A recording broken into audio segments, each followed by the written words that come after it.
Assalamualaikum, salam sejahtera, salam Sarawakku sayang. Saya Syira Abang Mansur dan ini adalah program khas bersama Yang Amat Berhormat Ketua Menteri Datuk Patinggi Tan Sri Dr. Abang Haji Abdul Rahman Zohari Tun Datuk Abang Haji Openg. Sebelum itu, saya juga ingin mewakili TVS untuk mengucapkan tahniah Datuk Patinggi atas penganugerahan Darjah Kebesaran Panglima Mangkunegara yang membawa gelaran Tan Sri pada istiadat pengurniaan Darjah Kebesaran Bintang dan Pingat Persekutuan di Istana Negara. Tahniah. Terima kasih. Baik. Dalam siri penjelajahan Yang Amat Berhormat Datuk Patinggi ke pelbagai pelosok negeri Sarawak dalam beberapa bulan ini, kita nak tahu juga bagaimana reaksi dan maklum balas rakyat pelbagai kaum melalui kunjungan itu. Ya, terima kasih. Saya beberapa bulan yang lepas, bahkan sebelum ini pun, saya telah melawat dan melajah beberapa tempat di Sarawak, termasuk di luar bandar dan juga dalam bandar. Saya bertemu dengan rakyat jelata. Di samping itu juga, kalau di dalam bandar, saya juga berdialog atau berjumpa dengan masyarakat profesional, termasuklah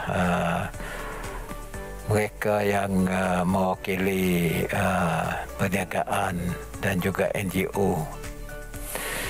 Saya nampak bahawa mereka mengenali dan faham dengan dasar yang saya bawa selepas saya mengambil alih daripada arwah Tok Nan.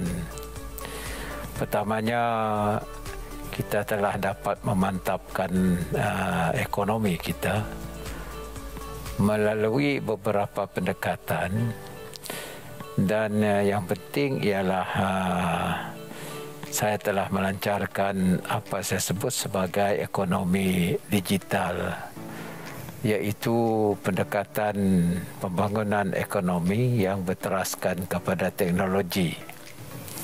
Ini telah disambut baik oleh masyarakat kita. Walaupun pada mulanya agak skeptik sebab kita tidak mempunyai infra yang terkini dari sudut penyaluran data dan maklumat melalui teknologi. Tetapi alhamdulillah, apabila saya telah menubuhkan Sarawak Multimedia Authority dan kita bekerjasama dengan MCMC, Kementerian Multimedia Kuala Lumpur, nampaknya infrastruktur kita telah kita bangunkan dengan baik. Ini perkara digital ekonomi lah. Yang keduanya ialah kita terpaksa ambil kira juga pembangunan infra yang mustahak, basic infrastruktur, iaitu bekalan air, bekalan elektrik dan juga jalan raya yang harus kita bekalkan kepada kawasan luar bandar. Dengan itu, saya telah melancarkan apa saya sebut sebagai pembangunan yang menyeluruh kepada kawasan-kawasan target kita, iaitu di luar bandar. Dan ini berkendakkan dana yang besar. Kita tidak dapat bergantung kepada Kementerian Luar Bandar Kuala Lumpur sahaja. Dan inilah masalah besar yang saya hadapi. Dan alhamdulillah, saya telah memperkenalkan apa saya sebut sebagai alternative funding, di mana kita telah menubuhkan bank pembangunan kita, The Boss, dan ia menjadi satu saluran di mana kita dapat memberikan dana melalui kepinjaman untuk kita menjanakan infra yang kita bangunkan. Jadi oleh itu, pada pimpinan saya selepas Tok Nan, saya telah menubuhkan bank pembangunan Lepas Sarawak yang penting. Yang keduanya ialah saya telah menubuhkan SMA, Sarawak Multimedia Authority, yang akan membangunkan infra digital. Dan oleh itu saya nampak bahawa semua rancangan pembangunan kita khususnya luar bandar dapat kita laksanakan. Sebab itu kita bangunkan jambatan, jalan raya yang menghubungi kampung-kampung dan juga rumah panjang, dan juga bekalan elektrik melalui apa disebut sebagai SARES. Hingga rumah panjang terpencil pun kita bekalkan elektrik melalui solar. Dan satu lagi ialah SAWAS, bekalan air. Selain daripada pembangunan water supply kita yang kita bekalkan di kawasan luar bandar. Di dalam bandar pula memanglah kita ada beberapa pembangunan yang strategik. Satu-satunya ialah public transport. Maka kita telah tubuhkan Sarawak Metro untuk mengkaji dan seterusnya menggunakan public transport yang terkini yang boleh menghubungi kawasan-kawasan perumahan yang sedang membangun begitu cepat. Pertamanya di kawasan Petrajaya, nombor duanya di kawasan Jalan Song, terus ke Kota Sentosa. Ketiganya ialah di kawasan Matang hingga ke kawasan Bau. Ini kita mesti menyediakan public transport yang baiklah untuk kegunaan masyarakat kita. Selain daripada itu, memanglah kita bangunkan rekreasi dan juga peningkatan dari sudut environment yang ada di kawasan bandar. Jadi dengan adanya dalam masa 4 tahun kita telah dapat melaksanakan ini, saya yakin rakyat pun sambutannya begitu baik juga. InsyaAllah. Dan mengapa menurut Dato' Patinggi mandat melalui kemenangan dalam PRN nanti penting bagi GPS dan terutama kepada Dato' Patinggi sendiri? Saya rasa bahawa apa yang telah kita lakukan ialah sebelum saya mengemukakan dasar-dasar pemerintahan saya, pimpinan saya, kita selalunya buat kajian dulu dan kita kenal pasti di manakah the strength yang kita ada, and then at the same time kita cari di mana kelemahan yang kita ada.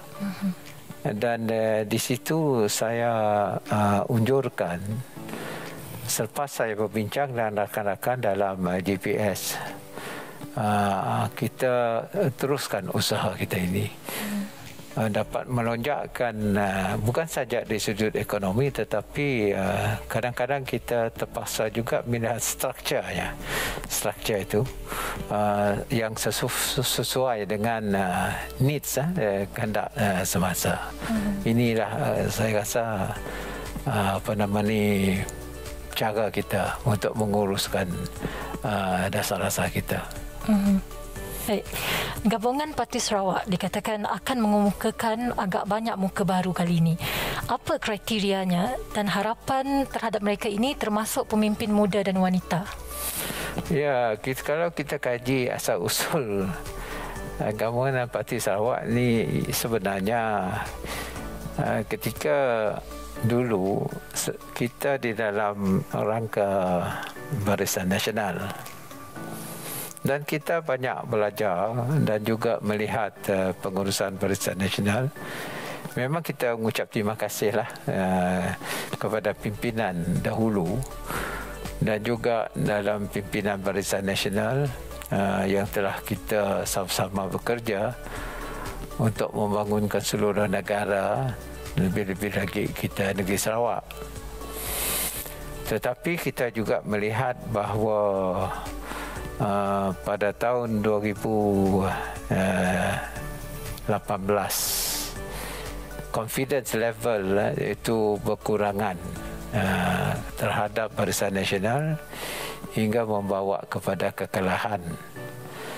Dan di sanalah kita bertukar pemerintah kepada Pakatan Harapan. Apabila saya melihat keadaan sedemikian, saya pun rasa bahawa sebenarnya ketika itu kita sedang berbincang untuk mendapatkan hak kita yang terhakis di bawah Malaysian Agreement. Keduanya banyak juga apa yang dikehendaki oleh Sarawak tidak dapat kita capai. Ini disebabkan oleh mungkin arrangement kita dalam Barisan Nasional. Kerana dalam Barisan Nasional, keputusan hendaklah konsensus. Apabila dia konsensus, parti-parti dalam Barisan Nasional dari Sarawak dan Sabah, in terms of number, memanglah kita ada kurang sikit. Kerana parti sebelah sebenarnya banyak. Dan interest Sabah Sarawak kadang-kadang tak sama.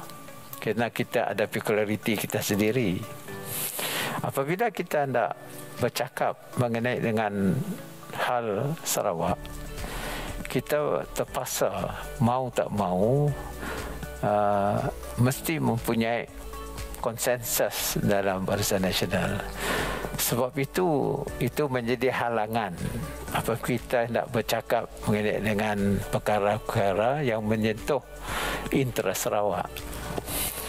Berlatar belakangkan itulah apabila saya melihat keadaan politik tidak begitu stabil dan kekalahan Barisan Nasional dalam pilihan raya tersebut, maka selepas saya bincang dengan pemimpin parti-parti kita di Sarawak, kita kata baiklah, why not kita keluar dan tubuh gabungan kita sendiri, iaitu Gabungan Parti Sarawak.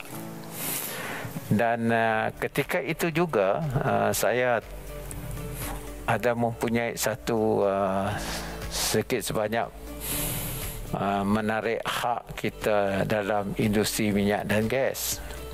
Kerana ketika itu arwah Adnan telah meminta increase in royalty. Dan saya nampak bahawa dalam perlembagaan kita tidak dapat meminta royalty lebih pada 10%. Tak boleh. Dah ad valorem dia 10%. Jadi oleh itu saya juga ingin hendak mendapat pendapatan lebih daripada minyak dan gas. Dan kita ada mempunyai peruntukan di dalam perlembagaan bahawa Sarawak ada hak untuk melaksanakan cukai jualan. Oleh itu, saya menggunakan hak ini untuk melaksanakan cukai jualan ke atas komoditi, termasuklah minyak dan gas. Itulah saya bawa ke mahkamah. Jadi kita, oleh sebab kita rasa ada pendirian kita sendiri, kita bawa ke mahkamah dan kita memenangi kes itu dengan Petronas. Maka dapatlah kita sedikit pendapatan daripada minyak dan gas yang sepatutnya 20%. Kalau 5% sales rate, it is more than the 30% royalty actually. Jadi kita dapatlah pendapatan. Yang kedua ialah apabila Pakatan Harapan hendak meminda perlembagaan kita untuk meminda perkara 1/2, iaitu Malaysia terdiri pada satu negeri Semenanjung, Persekutuan Tanah Melayu. Keduanya Sabah dan Sarawak. Kita dalam GPS kita kata kita berkecuali, kita tidak dapat menerima. Hinggalah mereka bersetuju meminda perkara 160 bracket 2 di mana Federation definisinya bukan bergantung pada Persekutuan Tanah Melayu tetapi juga perjanjian Malaysia. Jadi baru dia komprehensif, termasuklah IGC sebagai annexure-nya. Jadi ini yang kita perjuangkan. Alhamdulillah sekarang ini sedang dibincangkan di Parlimen. Jadi jawapannya ialah apabila kita dalam GPS, we know what we want, and then bermakna kita ada the political will to safeguard the Sarawak interest at the same time to make sure that negeri kita ini terjamin dan dilindungi. Jadi dalam hal ini GPS memang kita ada lapisan pemimpin. Kita latihlah yang muda-muda. Sebab itu kalau dari sudut parti PBB, setiap pilihan raya kita akan ada muka baru. Muka baru terdiri daripada mereka yang berpengalaman dan juga generasi muda. Dan ini sudah tentu mereka akan belajar, dan apabila masanya sesuai, mereka akan mengambil alihlah pimpinan dan meneruskan usaha membangunkan negeri Sarawak. Dan kalau kita imbas semula, pada 2016, peratusan yang turun mengundi ialah 70.01%. Dan kini terdapat kebimbangan peratusan pengundian kali ini akan menurun.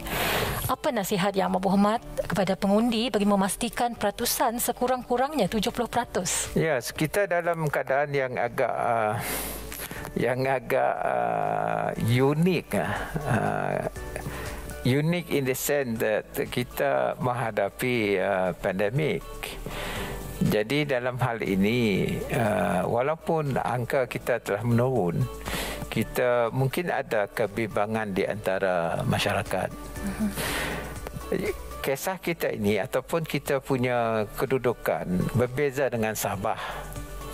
Waktu Sabah dahulu tidak ada vaccination tak ada. Orang pun tidak ada diberi penerangan mengenai dengan pandemik ini. Tetapi kita adalah negara yang successful lah dari sudut vaksinasi. Jadi bermakna walaupun kita ni dalam pilihan raya ketika masih pandemik, tetapi kita telah mempunyai antibody lah pada kita. Itu perkara pertama ya. Perkara kedua ialah mandat GPS sudah habis pada bulan Jun. Jadi saya selalu katakan sekarang ialah injury time. Hanya menunggu penalti. Bermakna kita tidak ada kuasa sebenarnya, kuasa mutlak, tetapi bergantung kepada emergency. Dan emergency ini hanya melihat daripada sudut kedudukan kesihatan dan juga kedudukan kes yang ada. Alhamdulillah kita nampak bahawa kes itu menurun. Dulu pun bulan Jun menurun. Tetapi kita tak tahu yang varian tu ada. Kita ada Delta variant. Jadi maknanya kes tu meningkat. Hari ini insyaAllah nampaknya dah turun. Below 1,000. Now is below 500. Hari ini 300 lebih saja. Bermakna kes ini sudah mula kata orang menurun. Kalau ada pun dia kategori 1 dan 2. Jadi keadaannya boleh memberi wang untuk kita mengadakan pilihan raya, dan apabila emergency itu kita batalkan, kita menerima juga pandangan daripada agensi-agensi yang berkaitan, khususnya KKM. Dan sebab kita adakan sekarang ini, kita tidak tahu apa yang berlaku tahun depan. Maybe you have another variant. Jadi you are not very sure what happened next. Jadi sebab itu pada pandangan kita bahawa this is the right time for us to have election. Dan alhamdulillah diperkenankan oleh Yang di-Pertuan Agong selepas berunding dengan PYT. Jadi kita adakan. Jadi soalannya, apakah kesan kepada turnout? Sama orang mau keluar ke tidak? Saya rasa melihat daripada perkembangan sekarang dan juga antibody kita yang ada, saya yakin insya-Allah rakyat akan menggunakan kuasa memilih untuk keluar mengundi. Mudah-mudahanlah memang ada kebimbangan turn out tu. Ada dakwaan GPS mengadakan PRN ini secara tergesa-gesa untuk mengelak undi 18, Datuk Petinggi. Apa komen Datuk Petinggi terhadap dakwaan? Memang saya pun banyak orang berkata demikian. Bagi kita tidak. It's a demokrasi. Pertama, seperti mana saya katakan tadi, kita tak ada mandat. Saya pun tak mau jadi ketua menteri, tak ada mandat. Jadi itu perkara yang pokok. Dan nombor duanya, undi 18 ini kita memang bersetuju, kita pindah. Kita yang pindah perlembagaan kita yang membolehkan orang muda berumur 18 menjadi pengundi dan menjadi calon. Kita dah pindah, kerajaan kita yang pindah. Saya tahu 4 buah negeri di Semenanjung belum lagi, satu negeri di bawah PH belum lagi pindah. Jadi bermakna bagi kita di Sarawak tak ada masalah. Dan keduanya, how do you know that the young only vote for you? You don't know. Kita telah membantu banyak masyarakat kita, orang muda. Kita ada Sarawak Volunteers, PTPTN kita tolong. Negeri lain tak ada tolong, kita yang tolong, beri diskaun. Dan yang satu lagi mengenai dengan bantuan kita kata orang muda is there. PKKS kita jalankan. Jadi itu aja perception yang kononnya 18 akan tidak berpihak pekerja, belum tentu. Kan tak? Belum tentu. Jadi bagi saya itu tidak ada masalah besar. Bukan kita ada pilihan raya kerana itu, tidak. Kerana mandat sudah tak ada. Yang itu penting. Macam mana saya nak melaksanakan dasar-dasar kalau saya tak ada mandat? Yang saya ada mandat dulu ialah sehinggalah bulan Jun dan kita laksanakan mandat kita. Dan seperti yang Datuk Petinggi nyatakan sebelum ini, kempen kali ini berbeza daripada pilihan raya sebelum ini, dan kempen kali ini sudah semestinya amat mencabar, terutama bagi muka baru. Apa strategi dan pendekatan bagi memastikan keberkesanan kempen kali ini? Itu terpulang kepada SOP kan, jaga kita berkempen. Kita mengikut SOP yang akan dikeluarkan oleh pihak Suruhanjaya Election Commission. Jadi saya tak dapat jawab ketika ini kerana ia bergantung kepada SOP. Tapi yang jelas ialah sosial media akan memain peranan dalam kita nak berkempen dan meyakinkan rakyat kepada apa saja dasar yang sedang kita laksanakan dan juga apa yang akan kita laksanakan untuk 5 tahun akan datang. Tapi bagi kami di BS, dasar kita ialah bukan saja 5 tahun, bahkan hingga tahun 2030. Jadi bolehlah masyarakat rakyat menganalisa hala tuju negeri kita, tapi yang penting ialah kestabilan negeri dari sudut politik dan juga pentadbiran. Kalau tak, ia akan berlaku sebagaimana dihadapi negara sekarang, 3 tahun 3 Perdana Menteri. Jadi maknanya kita tidak dapat tumpukan kepada perkhidmatan kita dan juga pembangunan kita kepada rakyat. Dan ini kali pertama GPS bertanding dan menggunakan logonya. Tentu ini satu cabaran bagi Datuk Petinggi, betul? Ya, memang itu satu cabaran lah. Sebab itu apabila kita melancarkan GPS dahulu, kita pergi ke seluruh pelosok negeri dan mempamerkan logo kita, burung kenyalang. Hanya mungkin ada keraguan sebab ada lagi sebuah parti menggunakan gunung kenyalang, walaupun color dia tak sama. Tapi logo kita ada GPS di bawah. Jadi ini adalah logo kita. Tapi saya nampak selama 3 tahun ni ya, kita telah menggunakan logo itu. Masyarakat menerimanya, dah kenal dengan logo itu. Termasuklah sedikit sebanyak di kawasan luar bandar. Tapi memang itu cabaran. Kita tidak dapat ambil mudahlah kita teruskan memperkenalkan logo kita. Apa teras utama dan tumpuan utama manifesto GPS dalam PRN 12 kali ini? Saya tidak dapat menyebutnya di sini. Kita tunggulah manifesto kita. Apabila kita mulakan manifesto kita, apa yang kita nak lakukan apabila kita mendapat mandat daripada rakyat. Tetapi sudah tentu kita sudah ada mempunyai dasar menyeluruh lah yang telah saya umumkan, iaitu post COVID-19 economic strategy itu, recovery plan itu dah ada. Hanya kita terpincikan apa yang akan kita laksanakan dalam masa 10 tahun. Tetapi yang penting ialah dalam masa 5 tahun ini semua projek besar kita saya rasa akan komplit lah dalam masa 2023-2024.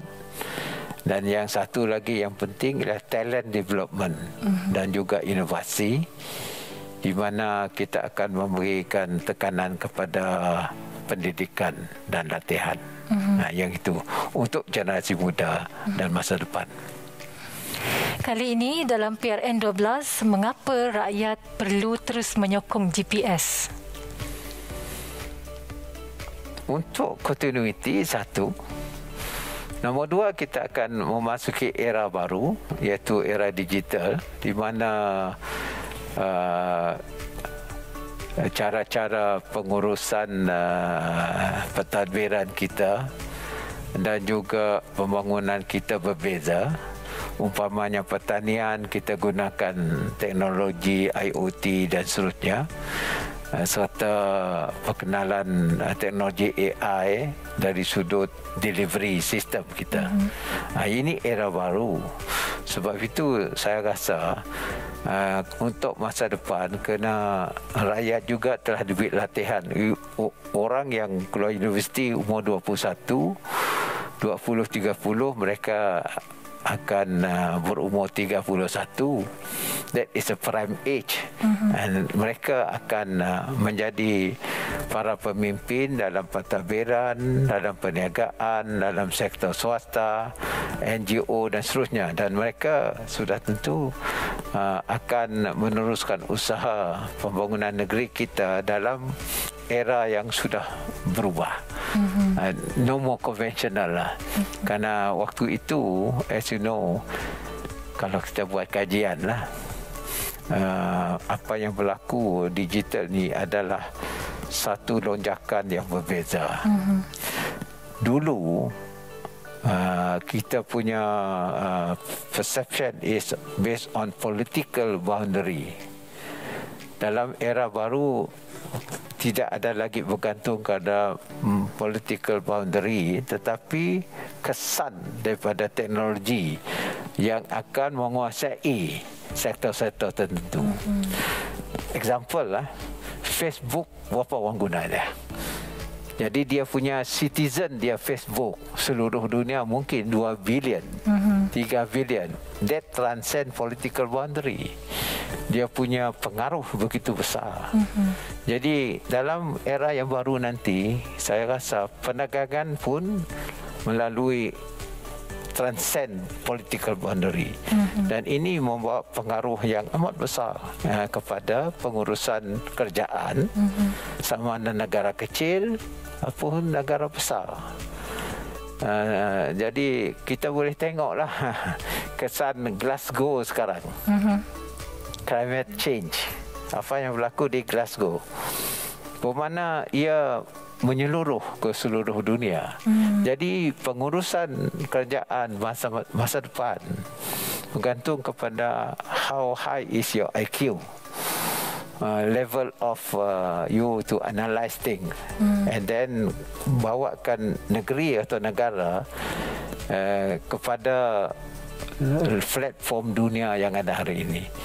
Ini bezanya daripada dulu. Dulu based on Sarawak, Sabah, Malaysia, Indonesia.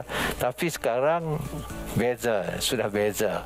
Kerana you have a common platform di sana, disebabkan oleh pembangunan teknologi yang begitu pesat. Dulu tak ada chatting, tak ada Instagram, tidak ada Facebook. Banyak yang baru lagi, bahkan dari sudut banking pun sudah bertukar, dari sudut digital banking. Jadi inilah yang saya sebutkan, eranya bertukar. Dan you need a very strong and intellectual leadership untuk membawa negeri kita ke hadapan. Dan seperti yang kita sedia maklum, Yang Amat Berhormat Datuk Petinggi telah mencetuskan sekitar 110 inisiatif. Bagaimana pelaksanaannya setakat ini? Ya, banyak yang sedang berlaku, tetapi disebabkan oleh pandemik itu. Kita ada PKP, jadi banyak kontraktor tidak dapat melaksanakan, jadi ada delay. Tapi dia berjalan. Umpamanya bekalan elektrik dan air berjalan dengan baik. Kawasan saya baru balik semalam daripada kawasan Sabarahan, Semunyan, dah berjalan. Dan juga kita punya bekalan elektrik pun serupa juga. Yang ini essential dululah. Except jalan raya kita ada delay sikit. Pembangunan jambatan kita delay sebab oleh pandemik COVID-19. Dan Yang Amat Berhormat juga menyasarkan Sarawak muncul sebagai negeri maju berpendapatan tinggi menjelang 2030. Apa formula ataupun kriteria yang perlu ada bagi memastikan hasrat ini dapat dicapai? Ya, kita ada post-COVID-19 strategi itu sampai tahun 2030. Dan rangkanya sudah ada, termasuklah pembangunan infra, latihan, sustainability, semua dalam tu. Dan juga dari sudut inovasi. Dan apa yang perlu ialah sekarang ini sebenarnya basic infrastructure sudah laksana. Dan kita rasa 2026 ia akan komplit. Jalan raya kita, jambatan kita komplit. Jadi kalau itu dah ada, ekonomi kita akan masuk. Pelaburan akan masuk. Dan pelaburan yang kita hendak ialah quality investment yang akan beri peluang pekerjaan yang agak tinggi menggunakan AI, teknologi dan seterusnya. Umpamanya Sarawak Metro. Banyak anak Sarawak yang bekerja di Kuala Lumpur sudah balik bekerja dengan Sarawak Metro. Sebabnya ialah ada pembangunan public transport yang menggunakan teknologi tinggi. Jadi gaji mereka pun agak tinggi. Begitu juga dengan kilang metanol kita yang dipunyai oleh Sarawak, berkandakkan tenaga yang tinggi. Itu Sarawak punya investment. What foreign investment yang datang umpamanya macam hidrogen. Jadi ini berkandakkan pakar-pakar tertentu. Dan mereka ini yang balik sebab ekonomi kita sudah meningkat levelnya. So this is the people that you need. Jadi orang kalau ni tak ada level tinggi, yang ini akan kerja di luar negara. Dia tidak dapat kerja kan, dia kerja luar. Tapi kita mesti tingkat ekonomi, including umpamanya lagi satu sektor pertanian. Kita gunakan IoT, teknologi dari sudut food security. Jadi mereka ini akan baliklah bekerja. So that become high income economy lah. Dengan kalau income level naik, ekonomi kita tingkatkan. Jadi saya rasa by 2030 we are on the right track now terhadap itu. Itulah saya rasa bahawa untuk menjawab ni kita mesti beri latihan yang baik kepada masyarakat kita. Satu perkara yang saya nak sebut di sini ialah kita baru saja menaik taraf UCTS kepada universiti. Dan apa yang berlaku ialah oleh sebab Kalau universiti itu nak berjalan, dia mesti ada revenue. Revenue datang daripada yuran. Apa yang saya buat ialah saya beri free scholarship yuran kepada budak-budak kita yang eligible, termasuklah foundation study, dan mereka akan pergi ke universiti untuk melanjutkan pelajaran. Akhirnya mereka ini akan mendapat ilmu melalui apa yang saya sebut sebagai bursary daripada Yayasan Sarawak, dan ini akan memberikan revenue kepada universiti dapat berkembang. Jadi kepada orang muda, Bumiputera dan bukan Bumiputera yang masuki ke universiti dipunyai oleh Sarawak, mereka akan mendapat tempat untuk meneruskan pelajaran, dan mereka akan keluar dalam masa 3-4 tahun, dan mereka akan menjadi the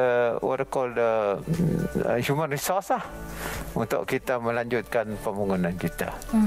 Ini baru lagi, baru saya kenalkan awal bulan ini.